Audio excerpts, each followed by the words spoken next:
Glória a Deus. Nós estamos felizes por estarmos aqui mais uma vez.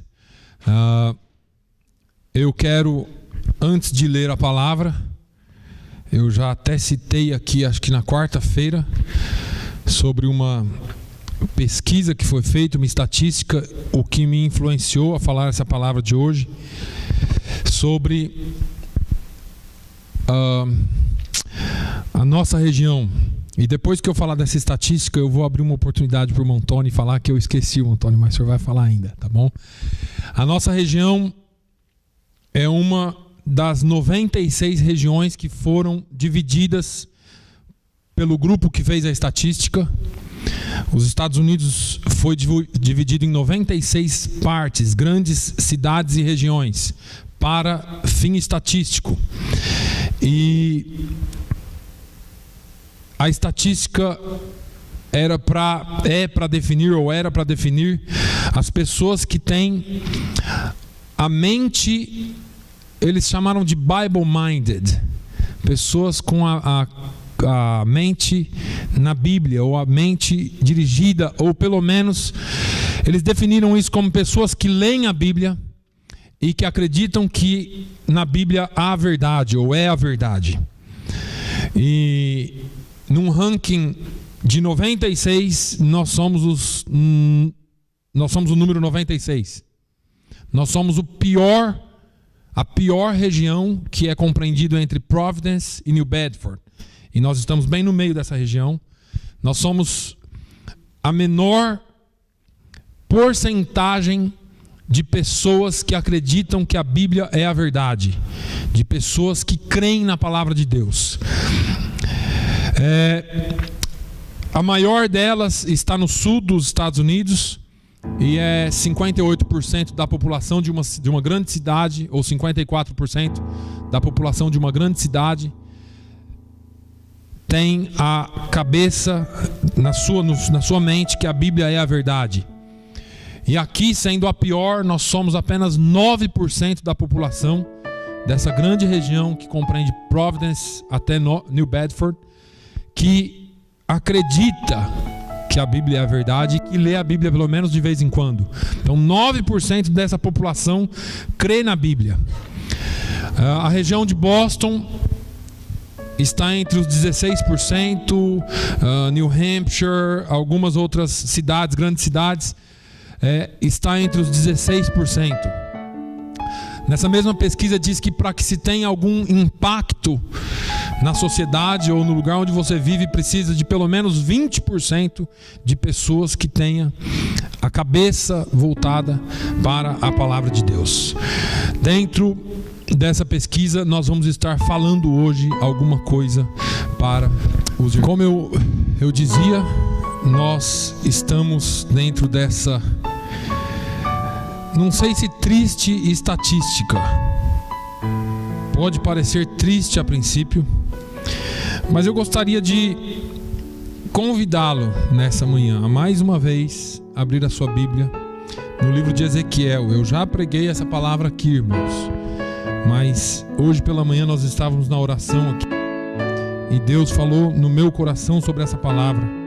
Eu acredito que exista um despertamento a caminho das nossas vidas e da nossa região, porque se Deus nos permite tomar conhecimento dessas coisas, se Deus nos permite saber que nós estamos numa região tão difícil, e se Deus nos trouxe aqui, nos colocou aqui, é porque existe uma razão para você e eu estarmos aqui. Deus não nos trouxe aqui para nós melhorarmos as nossas vidas materiais somente. Deus não nos trouxe aqui porque Ele brinca com as pessoas e joga de um lugar para outro, ou por sua vontade própria. Algum dia você pensou assim, eu vou parar lá em Fall River. Você que estava ou no Brasil, ou em Portugal, ou no Cabo Verde, um dia você, quando era criança, sonhou e falou, eu vou morar numa cidade chamada Fall River, nos Estados Unidos da América. Nunca, talvez nunca, mas Deus tem uma razão para a sua vida aqui, e você precisa saber disso, e você precisa compreender isso. Ezequiel 37. Ezequiel 37. Diz assim a palavra do Senhor: veio sobre mim a mão do Senhor, e o Senhor me levou em espírito e me pôs no meio de um vale que estava cheio de ossos, e me fez andar ao redor deles, e eis que eram muito numerosos sobre a face do vale, e estavam sequíssimos. E me disse: filho do homem, poderão viver esses ossos? E eu disse: Senhor Jeová, tu o sabes. Então me disse: profetiza sobre estes ossos, e dize-lhes: ossos secos, ouvi a palavra do Senhor. Assim diz o Senhor Jeová a estes ossos: eis que farei entrar em vós o espírito, e vivereis. E porei nervos sobre vós, e farei crescer carne sobre vós, e sobre vós estenderei pele, e porei em vós o espírito, e vivereis, e sabereis que eu sou o Senhor. Então profetizei como se me deu ordem, e houve um ruído enquanto eu profetizava, e eis que se fez um reboliço, e os ossos se juntaram, cada osso ao seu osso. E olhei, e eis que vieram nervos sobre eles, e cresceu a carne, e estendeu-se a pele sobre eles por cima, mas não havia neles espírito. E ele me disse: profetiza ao espírito, profetiza ao filho do homem, e dize ao espírito: assim diz o Senhor Jeová, vem dos quatro ventos, ó espírito, e assopra sobre esses mortos, para que vivam. E profetizei como ele me deu ordem. Então o espírito entrou neles, e viveram, e se puseram em pé, um exército grande em extremo. Amém. Quando na quarta-feira pela manhã eu tomei conhecimento desta realidade em que nós vivemos, porque nós vivemos reclamando. E por mais que você diga não, a verdade é essa. Principalmente nós que estamos envolvidos no meio cristão, a gente fala, e não estou dizendo de nome de religião, mas estou falando meio cristão. Todos aqueles que se dizem cristão estão vendo um grande esfriamento no meio do povo, seja cristãos protestantes ou cristãos católicos, mas todas as igrejas têm sofrido nessa região com esvaziamento de pessoas. E nós ficamos falando: as pessoas não querem saber de Deus, as pessoas isso, as pessoas aquilo. E não adianta hoje a gente falar isso, porque a gente falar isso não vai mudar nada. Nós falarmos contra as pessoas que não vêm para a igreja não vai mudar nada. O que muda, na verdade, alguma coisa, é nós crermos que existe um Deus que, através das nossas vidas, pode fazer algo sobrenatural. Agora, existe uma parte nossa a ser feita. Quando eu leio essa palavra, a Bíblia diz, o profeta Ezequiel diz que veio sobre ele a mão do Senhor. Irmãos, nós precisamos estar na posição em que Deus quer que nós estejamos, para que a mão dele venha sobre nós. Ezequiel, ele não estava fazendo nada além daquilo que Deus havia chamado ele a fazer. Quando nós somos chamados para um determinado lugar, quando nós somos chamados para uma determinada região ou para uma determinada causa, e atendemos o chamado de Deus, com certeza, mais cedo ou mais tarde, no nosso tempo e no tempo certo dele, a mão dele virá sobre a igreja. A mão dele virá sobre a minha e a sua vida. E aí o Senhor levou Ezequiel a ver esse vale. Essa semana, e especialmente hoje cedo, me veio muito claro isso. Porque algum tempo atrás eu me encontrei com uma pessoa, ele me chamou para uma conversa, um americano, e ele falou assim: pastor, eu sinto como se nós estivéssemos numa sombra, num buraco dentro dos Estados Unidos. Eu nasci e fui criado numa outra região dos Estados Unidos, mas desde quando eu me mudei para cá, as coisas não caminham. E ele não mudou para cá porque ele quis, ele se mudou para cá por causa do emprego. Mas ele disse: parece que existe uma sombra escura, um vale muito denso aqui nessa região.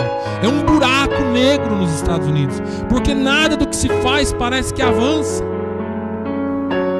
Eu fiquei pensando naquilo, e hoje aquilo me veio à memória muito claro, porque nós estamos vivendo exatamente isso. Estamos dentro de um vale da descrença, um vale da sequidão espiritual.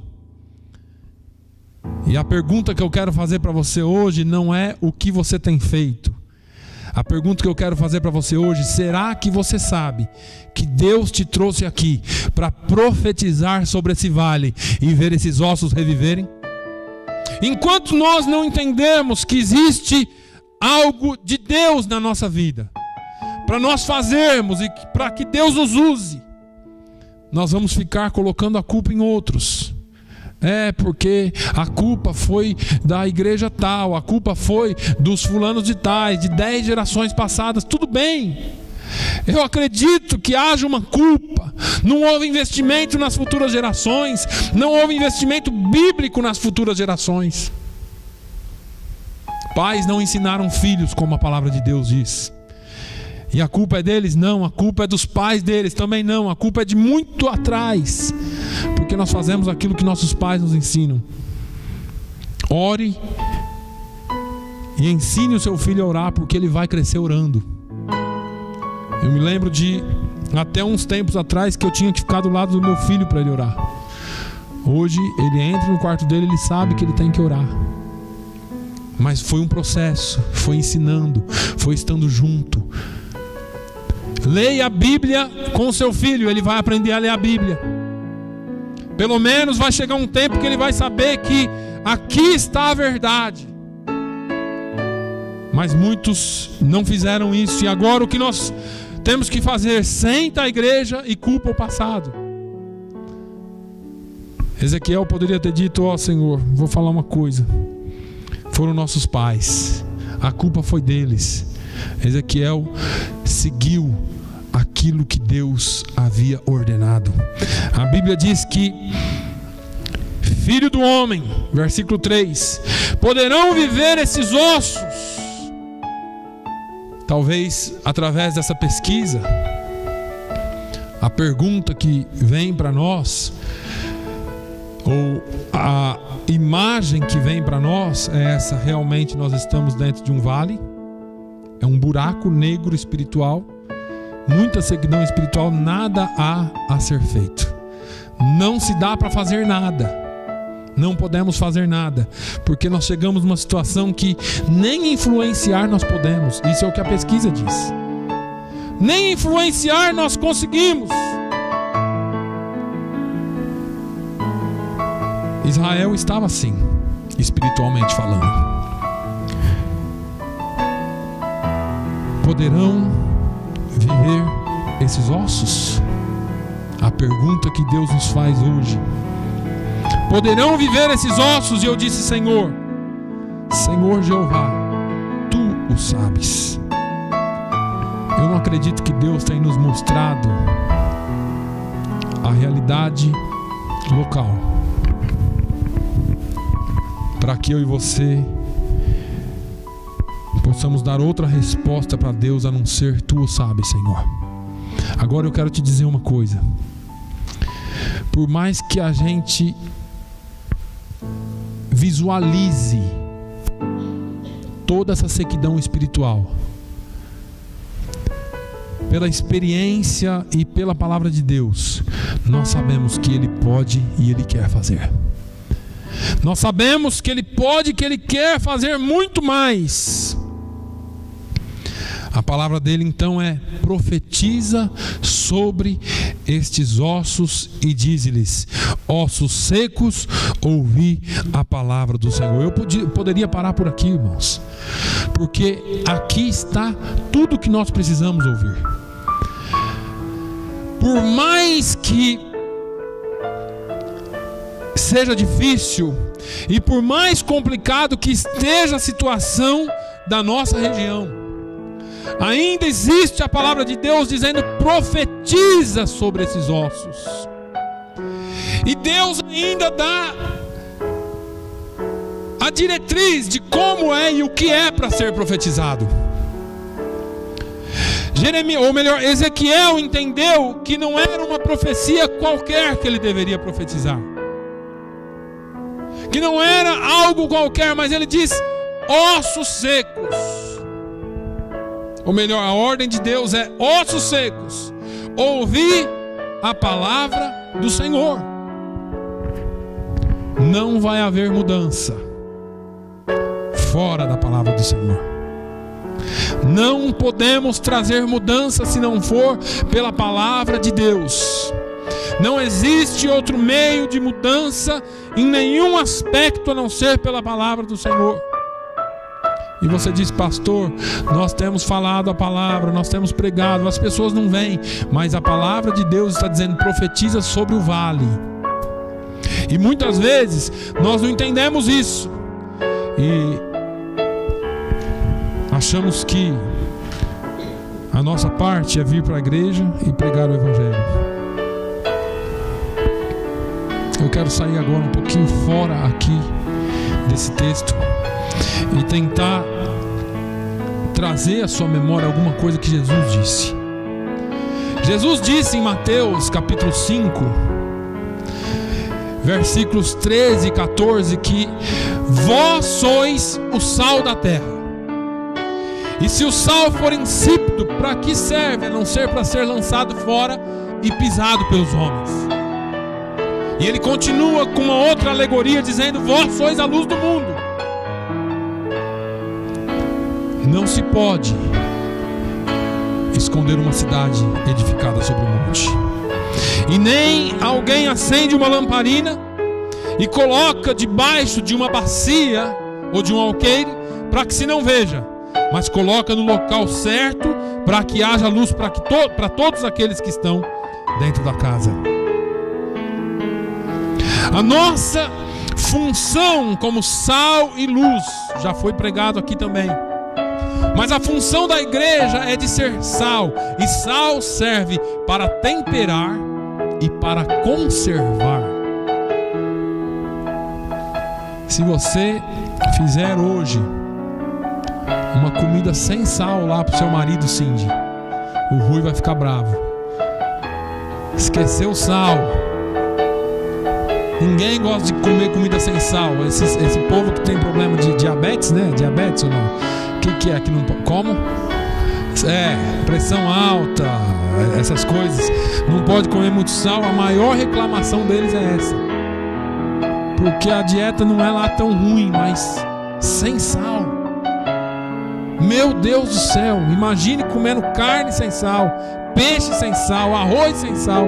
Manuel, você gosta de tudo salgadinho, né? É tudo bem salgadinho, temperadinho. E aí nós entendemos bem o porquê que nós somos sal da terra. Você é sal para dar sabor a essa terra.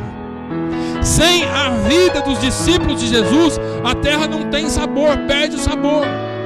E aí quando nós vemos a realidade que nós estamos vivendo hoje, é porque alguém perdeu o sabor no meio do caminho. Eu li uma explicação ainda ontem sobre o sal, e assim que descobriram o sal na verdade é mencionado há milhares de anos, já é mencionado o sabor do sal, mas diz que assim que descobriram o sal, eles não sabiam como separar o sal da água, porque eles pegavam aquele sal junto com a areia e tinha aquela impureza toda, e eles descobriram que o sal é o primeiro que se dissolve na água. Então eles jogavam aquela areia com sal na água, mexia bem, coava aquela água salgada e depois fazia o processo de evaporação da água e o sal ficava. Mas aquela areia que saía branquinha parecia até sal, só que não tinha sabor. Então eles jogavam fora, porque a princípio eles achavam que aquilo também era sal, mas era um sal insípido, um sal que não salgava, um sal sem sabor. E aí se joga fora. E eu fiquei imaginando triste decadência da igreja que deixa de ser sal, só serve para ser jogada fora e pisada em cima. E eu não sei se você acompanhou o meu raciocínio, mas a igreja tem se tornado isso, algo pisado pelos homens, porque deixou de salgar, porque deixou de dar sabor. Então hoje todo mundo fala contra a igreja do Senhor. Eu estou dizendo contra a igreja do Senhor e não contra religiões, mas contra a igreja do Senhor, porque existem pessoas que se passam por igreja, mas são insípidos, não tem sabor, tudo que eles fazem é para o seu próprio bem e não olha aquilo que o povo realmente precisa, não olha aquilo que realmente as pessoas lá no mundo estão precisando.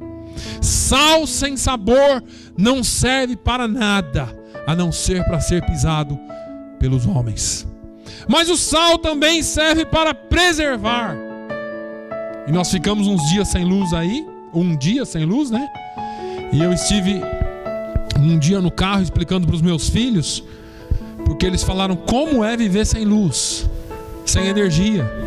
E eu falei, olha, não foi a vida inteira que teve energia elétrica, pelo menos não dessa forma. Existia já energia, mas não dessa forma, uma forma industrializada que você recebe na sua casa, que você pode ligar máquinas. Então você matava um animal, dividia entre as famílias e salgava, porque o sal preserva. Até hoje temos carnes preservadas pelo sal. Quem nunca comeu um jabá aqui? Ou uma carne de sol, sei lá, aquela carne salgada? Nem todo mundo, né? Mas peixe salgado, sardinha salgada, lá no Portugal deve ter, irmãozinho, uma sardinha salgada. E bom, né, Rui? Uma sardinha salgada faz bem. Tudo salgado porque preserva. E a igreja tem esse papel de preservar contra a corrupção e o apodrecimento da sociedade. A palavra de Deus nos ensina como preservar a sociedade. Preservar como? Com os bons costumes, com as boas obras, com a fé, com a oração, com tudo aquilo que diz respeito à igreja. Eu já preguei aqui, disse que nós teríamos que ter algo em nós que atraísse as pessoas. Que alguém olhasse para você e dissesse: por que você é diferente? Nós ouvimos um testemunho aqui hoje. Ainda alguém vê diferença na igreja, mesmo que a princípio não goste, mas sabe que existe uma diferença, porque nós somos sal da terra e nós somos luz do mundo. Não no sentido de superioridade, porque nós não somos superiores a ninguém, mas no sentido daquilo que Deus nos chamou para ser de santidade, e não santidade como santarrões, porque ninguém é puro a não ser por Jesus. A nossa santidade se deve ao fato de nós termos sido justificados por Jesus e pelo seu sacrifício na cruz do Calvário. Agora Jesus vem dizendo: vós sois a luz do mundo. Não se pode esconder uma cidade edificada sobre um monte, e nem se acende uma candeia e se coloca debaixo do alqueire, mas no velador, e dá luz a todos que estão na casa. Quando pensamos em vale, quando pensamos em escuridão, em sombra espiritual, a pergunta não é mais uma vez acusativa: onde está a sua luz? A pergunta que eu quero, ou melhor, a pergunta não deve ser acusativa da forma que você é luz. Não, eu sei que você é luz, mas onde está sendo colocada essa luz? Ou de que forma que ela está resplandecendo? Porque que a igreja é luz, eu sei.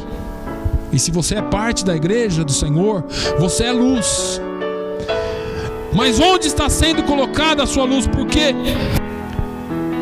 a palavra de Deus, Jesus está dizendo: não se acende a candeia e se coloca debaixo do alqueire. Você acender a lamparina, a vela, e colocar uma bacia em cima. Porque tem dois fatos aí. Primeiro, que ninguém vai ver luz. Segundo, que vai apagar por falta de oxigênio. Ninguém faz isso. E se você é luz e está debaixo do alqueire, ou debaixo da bacia, ou do balde, cuidado, ninguém está te vendo como luz, e muito menos você vai sobreviver, porque uma hora o ar vai acabar. Agora Jesus está dizendo assim: assim resplandeça a vossa luz diante dos homens, para que vejam as vossas boas obras e glorifiquem vocês, não, o vosso Pai que está nos céus. Toda a glória do teu brilho tem que ser direcionada a Deus. Aqui eu paro mais um pouquinho, porque a igreja tem falhado, sim, porque a glória tem sido dada a homens. Eu vou naquele show porque ali é um show gospel, e eu tô um pouco cansado disso, porque eu vi um comentário essa semana, eu já vi várias vezes, criaram tudo gospel, balada gospel, música gospel, isso gospel, aquilo gospel, só falta o inferno gospel. E a partir do momento que tem gospel, é santo, não é? Deveria, porque gospel significa a palavra de Deus, o evangelho. Godspell, se você não sabe, eles juntaram a palavra e virou gospel. Mas não é tudo que tem o nome gospel que é santo, e nem tudo que tem o nome santo é santo. Porque Jesus está dizendo que a nossa luz tem que trazer glória a Deus. A nossa luz tem que brilhar e resplandecer para que os homens vejam a nossa luz, mas a glória seja dada toda a Deus. E quando eu vejo esses superstars gospels pregando, ou cantando, ou fazendo shows, arrecadando milhares de dólares de dinheiro para o seu próprio deleite, eu fico me perguntando: onde estão as missões? Onde estão a salvação das almas? Onde estão? Se junta milhares de jovens e você não ouve falar de uma alma salva, com raríssimas exceções. Quando essas músicas ainda eram cantadas para louvar a Deus e para evangelizar, amém, passaram disso para grandes shows que se tornaram para glorificar pessoas. E a Bíblia fala: olha, glorificaram ou deram mais glória à criatura do que ao Criador. E por isso estão, Romanos 1, por isso estão da forma que estão. Vivemos sim nesse momento, talvez de escuridão espiritual. Vivemos sim, talvez nesse ponto dos Estados Unidos, onde foi considerado a menor porcentagem de pessoas que leem e acreditam na Bíblia. Vivemos sim, talvez no lugar mais difícil que existe no mundo para evangelizar. Deixa eu te fazer uma pergunta: quando os apóstolos começaram a pregar o evangelho, quantos % da população acreditavam em Jesus e que a palavra de Deus era verdade? 0. Porque quem acreditava na palavra de Deus não acreditava em Jesus, que eram os judeus. Então eles foram evangelizar o mundo. E aí você lê Atos, e Atos diz que todos os dias se acrescentava à igreja aqueles que haviam de ser salvos. Você pega Atos 2 e vê 5.000 pessoas sendo salvas. Você pega Atos 4 e 5, você vê também, ou melhor, 3.000 e depois mais 5.000 sendo salvas. Você vai vendo a palavra de Deus fazendo uma mudança, uma transformação na vida das pessoas. E vida sendo salva. E era 0% de pessoas salvas. E com a mente bíblica. Nós realmente estamos lutando uma batalha espiritual aqui. Nós realmente estamos no meio de uma batalha. Mas Jesus diz que se você quiser ganhar espaço, se você quiser vencer a batalha, você não pode ganhar essa batalha a não ser por força. Eu não estou dizendo guerra física. Ele diz que você tem que arrombar a porta, entrar na casa, amarrar o valente, e aí você ganha a batalha. E eu transfiro essa palavra então agora lá para Ezequiel 37. Filho do homem, profetiza sobre esse vale. Filho do homem, profetiza sobre esse vale e diga: vale, ouvi a palavra do Senhor. E você diz assim: pastor, eu prego, falo, ninguém me dá ouvidos. Então vamos para a parte espiritual da coisa. Somente através da oração. A oração deve ser central nesta missão. A oração deve ser algo central nessa missão. Eu preguei aqui, falei para vocês já anteriormente que oração é um dos assuntos mais pregados e falados nas igrejas evangélicas, mas é a prática menos realizada hoje nas igrejas evangélicas. É a prática menos realizada.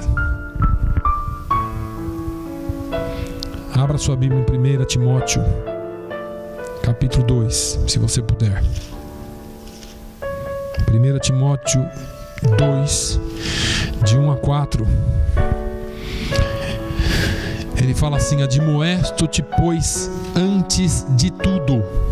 Não é em segundo lugar, não é em terceiro lugar e nem em último lugar.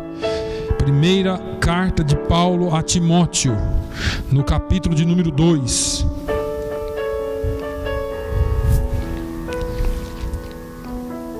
Olha só o que ele fala no primeiro versículo. Admoesto-te, pois, ou seja, eu te chamo a atenção para isso. Primeiro de tudo, antes de tudo, que se façam deprecações, orações, intercessões e ações de graças por todos os homens, pelos reis e por todos os que estão em eminência, para que tenham uma vida quieta e sossegada em toda a piedade e honestidade, porque isto é bom e agradável diante de Deus, nosso Salvador, que quer que todos os homens se salvem e venham ao conhecimento da verdade. Pastor, será que Deus quer mesmo ver essas pessoas salvas? Orar pelo presidente, orar pelo governador, orar... Timóteo está falando: olha, se o país for bem, vocês vão bem. Se o presidente governar bem, se o governador governar bem, se o prefeito governar bem, vocês vão bem. Então ore por eles, para que haja paz no lugar onde vocês estão. E as pessoas acham que vão resolver tudo pelo voto. O voto é muito importante e nós temos que assumir a responsabilidade de votar certo. Mas a oração é muito mais importante, porque não importa quem entra lá, se existe um povo, um país todo que ora por ele, que clama por ele, Deus interfere na nação. A palavra é muito clara: bendita é a nação cujo Deus é o Senhor. Mas nós não atentamos para isso mais. Nós achamos que nós temos que viver a nossa vidinha no nosso centrinho, nas nossas cidadezinhas. nós precisamos entender que existe um quadro maior. Você pode olhar ali para aquele quadro e ver quão grande ele é. Aquele ali é o quadro que Deus tem para nós. E muitas vezes a gente não entende isso. Muitas vezes a gente acha que a nossa vida é tão humilde, tão pequena num lugar só. Mas eu vou falar um pouquinho mais de oração. Como nós devemos orar? Nós temos que ter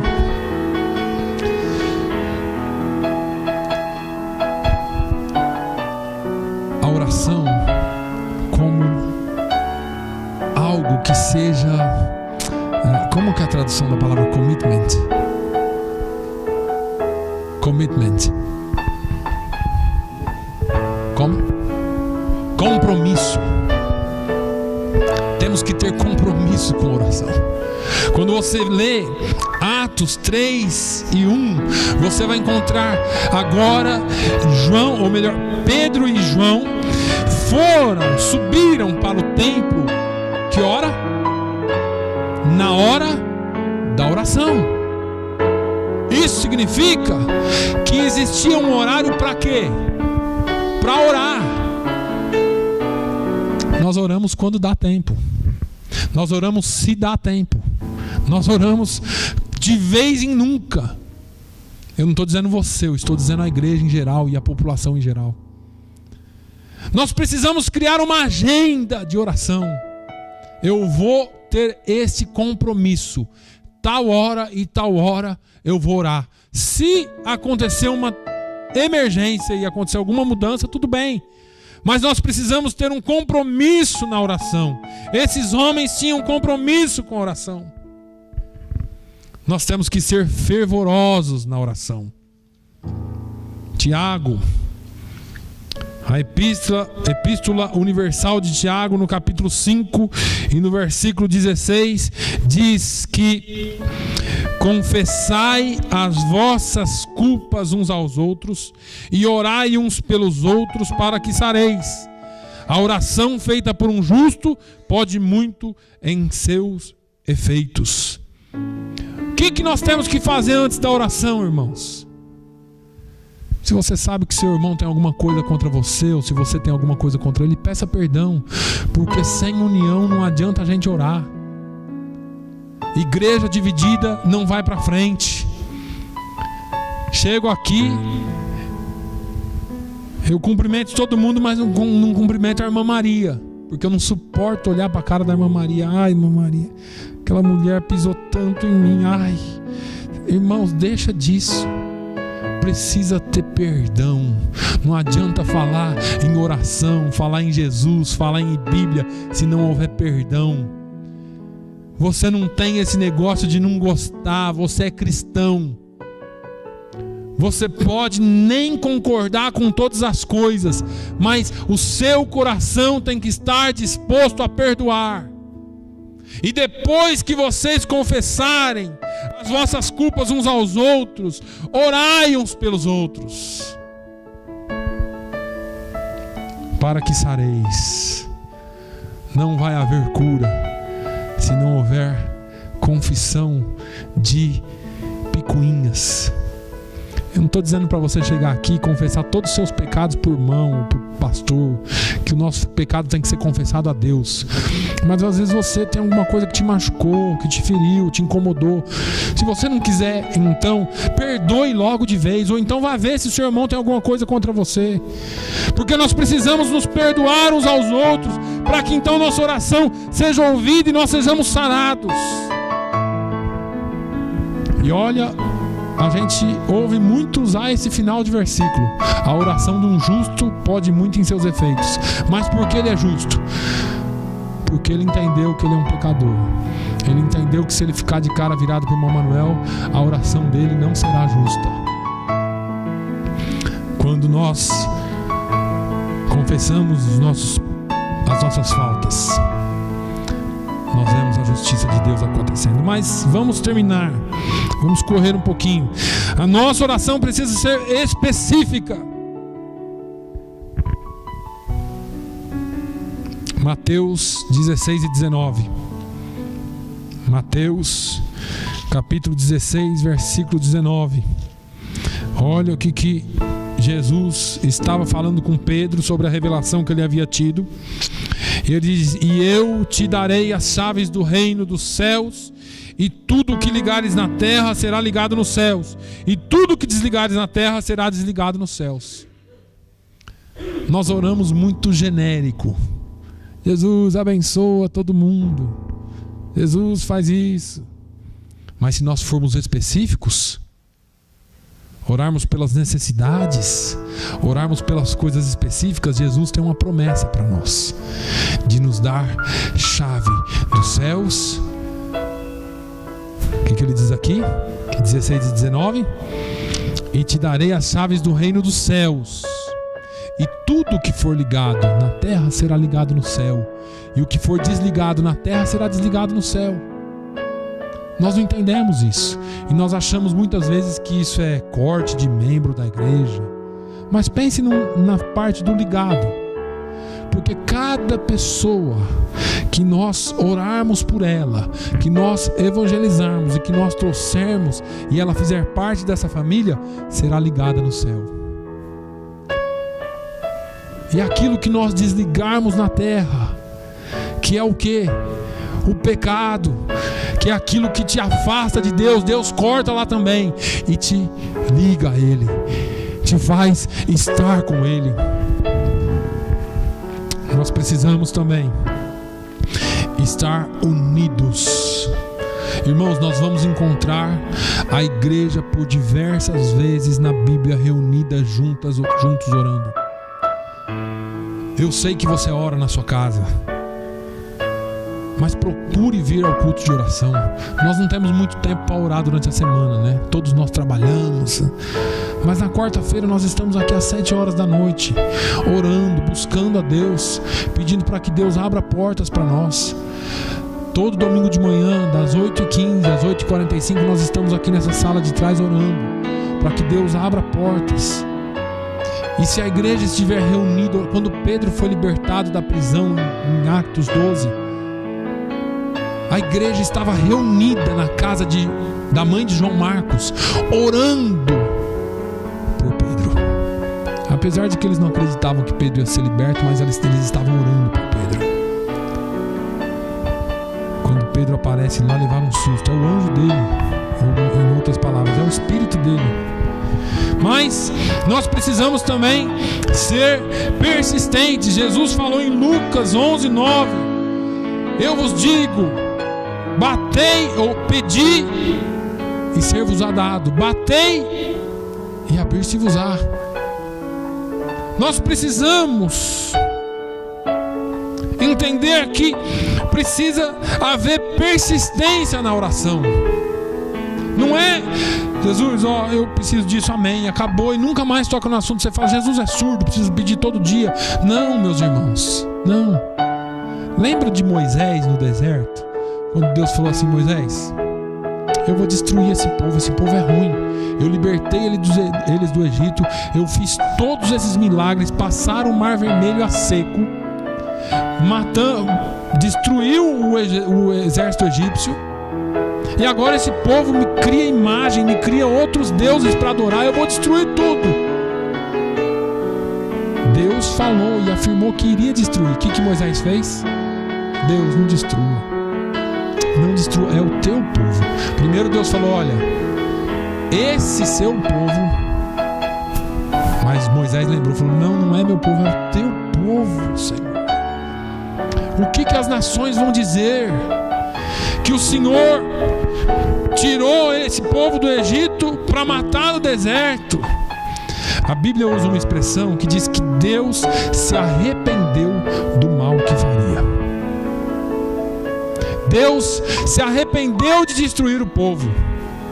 E você fala assim: Moisés mudou a cabeça de Deus, sendo Deus imutável. Como que é esse negócio? Não. Moisés, através da oração, conseguiu tocar o coração de Deus, porque ele foi persistente. Às vezes você tem até um plano para o seu filho, Mas ele fica ali, pai, eu quero, mãe, eu quero, mãe. Chega uma hora que de tanta persistência ele consegue te dobrar. E às vezes é assim que funciona com Deus. Você não vai mudar a cabeça de Deus. Não é mudar a cabeça dele, mas às vezes é adiantar alguma coisa, ou abrir portas para que ele trabalhe em seu favor, mas que haja persistência. Nós precisamos também ter ousadia na oração. Precisamos ter ousadia na oração. Hebreus 4,16 fala: entremos, pois, confiadamente junto ao trono da graça, pois não temos um sumo sacerdote que não possa nos ouvir. Antes temos um que sem pecado está à destra do Pai. Hebreus 4:16 diz exatamente isso. Porque não temos um sumo sacerdote que não possa compadecer-se das nossas fraquezas, porém um que como nós em tudo foi tentado, mas sem pecado. Cheguemos, pois, com confiança ao trono da graça, para que possamos alcançar misericórdia e achar graça, a fim de sermos ajudados em tempo oportuno. Irmãos, nós estamos encerrando, só para você entender isso. Quantas vezes nós oramos para alguém, mas não acreditamos que aquilo possa ser feito? Acabei de falar de Pedro. Estava a igreja inteira reunida lá, orando.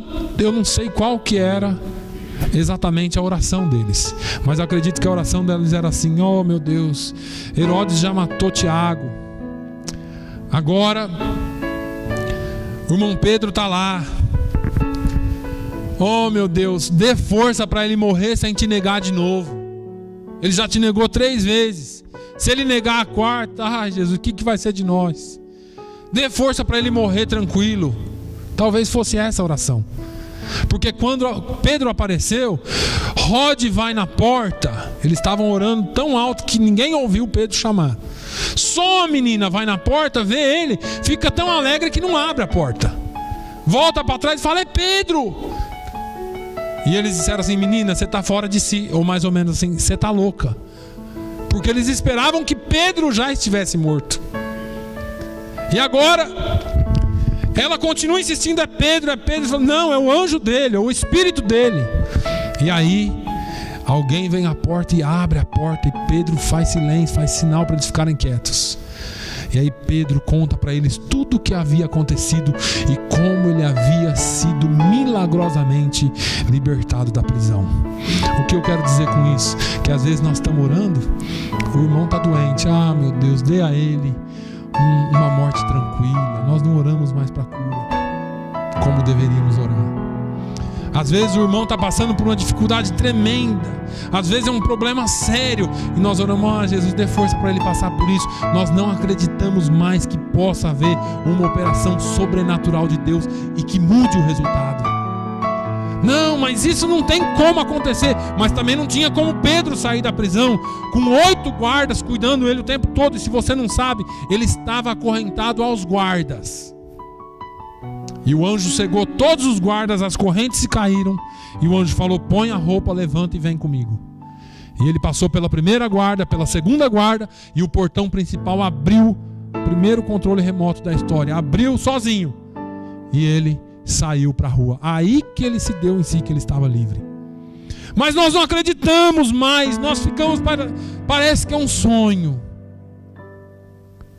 A sua oração faz toda a diferença. Vamos ter uma expectativa diferente. Vamos esperar que Deus possa sim abrir ou agir de maneira sobrenatural e abrir as portas dos céus em nosso favor. O nosso Deus é o Deus do impossível.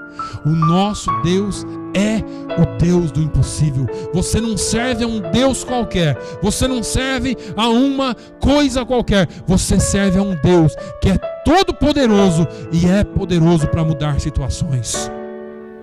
Ele pode quebrar as correntes. Ele pode mudar toda essa realidade aqui. Se você talvez nunca foi tão sincero na sua vida em dizer: Senhor, eu quero ver uma diferença nessa região. Eu não quero o evangelho só para mim. Eu quero ver vidas transformadas. Eu quero ver pessoas sendo mudadas pelo Teu Evangelho. Então agora é tempo de nós profetizarmos. E se a nossa palavra não está sendo ouvida, então é momento de nós orarmos mais. Eu mostrei aqui na quarta-feira, eu vou arrumar ainda essa semana um lugar para pôr o cartaz. Nós estamos num período que toda a igreja, Assembleia de Deus dos Estados Unidos e muitas outras igrejas envolvidas estão num período de oração. Esses 3 meses será no começo do ano, janeiro, fevereiro e março, um período só voltado para a oração, tanto na pregação como na prática. Nós precisamos orar mais e buscar mais a presença de Deus para vermos os milagres de Deus acontecendo. Amém? Que Deus abençoe. É tempo de profetizarmos sobre esse vale de ossos secos que nós vivemos. Se Deus te trouxe aqui, se Deus está te mostrando isso, Ele agora está falando: filho do homem, profetiza sobre esse vale, porque ele vai voltar a viver. Em nome de Jesus, nós vamos ver vida acontecendo neste lugar. Amém? Feche os seus olhos. Pai, eu te agradeço uma vez mais. Eu te louvo, Senhor, porque o Senhor tem sido fiel para conosco. Eu te louvo, Senhor, pela tua misericórdia e pela tua bondade. Quero pedir, Senhor, que o Senhor continue a falar conosco durante essa semana, que essa palavra, Senhor, possa ecoar em nossos ouvidos e em nossos corações. Que nós possamos entender a nossa responsabilidade de levantar a nossa voz e profetizar para que esse vale de ossos secos volte a viver. Senhor, faça o milagre da ressurreição aqui, Senhor. Volte a dar vida, Senhor, a cristã em esse lugar. Que a religião, Senhor, seja abafada, que os costumes humanos sejam abafados, mas que a tua palavra venha resplandecer neste lugar. Somente a tua palavra e a tua voz é a resposta para nós. Pai, nós te pedimos no nome de Jesus que cada um aqui seja agente de oração e agente de propagação da tua luz. Oh meu Deus, nós somos, Senhor, reflexos da tua luz. O Senhor disse: eu sou a luz do mundo. Oh meu Deus, nós queremos refletir a sua luz e que a glória seja dada ao nome de Jesus, o nome que é sobre todo nome, o nome pelo qual nós oramos nessa manhã. Muito obrigado, Jesus. Nós te pedimos e te agradecemos no nome de Jesus. Amém. Que o amor de Deus, a graça do nosso Senhor e Salvador Jesus Cristo, a comunhão e a consolação do Espírito Santo seja sobre todo o povo de Deus hoje e sempre. Todos digam